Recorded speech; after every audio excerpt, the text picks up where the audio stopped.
பல்வேறு இடைஞ்சல்கள் பண்ணி ஒரு அவசர ஊர்திய நிப்பாட்ட அதை விமர்சனம் பண்ண வீடியோக்கள்லாம் வைரல் ஆச்சு. பொதுமக்கள் அதுக்கு மிகப்பெரிய எதிர்ப்பு தெரிவிச்சாங்க. ஒரு எதிர்கட்சி தலைவர் இப்படி பண்ணலாமான்னு பேசினாங்க.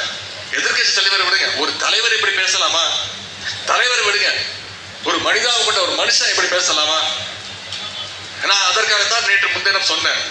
எதிர்கட்சி தலைவர் அவர்களே, ஆம்புலன்ஸ் எல்லாம் நிப்பாட்டுறீங்க, தொடர்ந்து நிப்பாட்டிட்டு இருந்தாங்க. 2-3 இடத்துல ஆம்புலன்ஸ் எல்லாம் அடிச்சு நொடுக்கப்பட்டாங்க.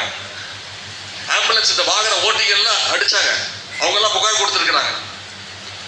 அதற்கு நான் பதில் சொன்னேன், எதிர்கட்சி தலைவர் அவர்களே, நீங்க ஆம்புலன்ஸ் நிப்பாட்டுறீங்க, அது அவசர தேவைக்காக போற வண்டி. எந்த கட்சி தலைவர்கள் பேசும்போதும் பிரச்சாரத்தில் இருக்கும் போதும் பல்வேறு நிகழ்ச்சியில் இருக்கும் போதும் நடு ரோட்ல கூட்டத்தை நடத்தினீங்கன்னா வரத்தான் செய்யும் அவசரத்துக்காக. நாங்கள்லாம் தலைவர் முக்கியமா பேச்சை நிப்பாட்டிட்டு அந்த ஆம்புலன்ஸுக்கு வழி விட்டு நம்முடைய கழக தொடர்கள்லாம் அதுக்கு வழி விட்டு அந்த ஆம்புலன்ஸ் போனதுக்கு அப்புறம் தான் தலைவர் பேசவே ஆரம்பிப்பாரு. திரு எடப்பாடி பழனிசாமி அவர் மாதிரி நான் தான் சொன்ன தலைவர், எதிர்கட்சி தலைவர் அவர்களே, நீங்க இப்படி பண்றீங்க. உங்களுடைய கட்சி இன்னைக்கு ஆம்புலன்ஸ்ல போற நிலைமையில இருக்கு. விரைவில் ஆம்புலன்ஸ்ல போய் பாஜகவோட அறுவை சிகிச்சைனால நீங்க விரைவில் ஐசியூல, நீங்கன்னா நான் உங்களை சொல்லல, அதிமுகன்ற தேக்க சொல்ற ஐசியூல நீங்க அனுமதிக்கப்படுவீங்க. கடைசியில உங்களை காப்பாற்றுற மருத்துவராகவும் எங்களுடைய தலைவர் தான் வருவார் பாருங்க அப்படின்னு தான் சொன்னேன். இத கேட்டாரோ கேட்கலையோ இல்ல கேட்காத மாதிரி நடிக்கிறாரோ இல்ல யாராவது எழுதி கொடுத்தாங்களான்னு எனக்கு தெரியல. நேற்று பேசும்போது மிகுந்த வன்மத்தோடு பேசியிருக்கிறார்.